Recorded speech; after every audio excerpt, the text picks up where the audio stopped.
I am the Tofu Golem. Please enjoy the video.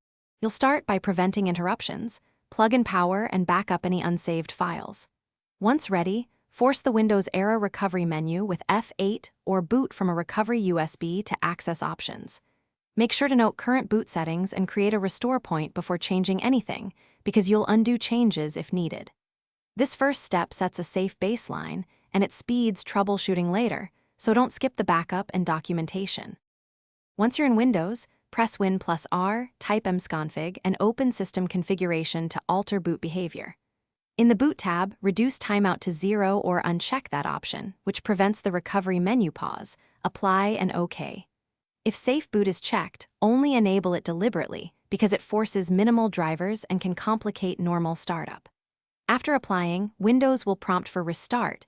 Do it to confirm changes. You can finish with bcdedit for precise control.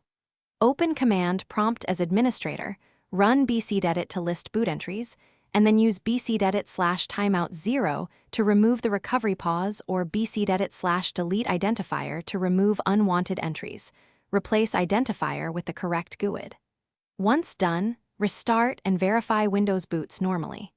If something goes wrong, use the restore point you created earlier or the recovery USB to revert changes.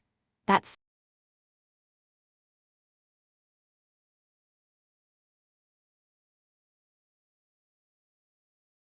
Thanks for watching. Consider subscribing if we helped you today.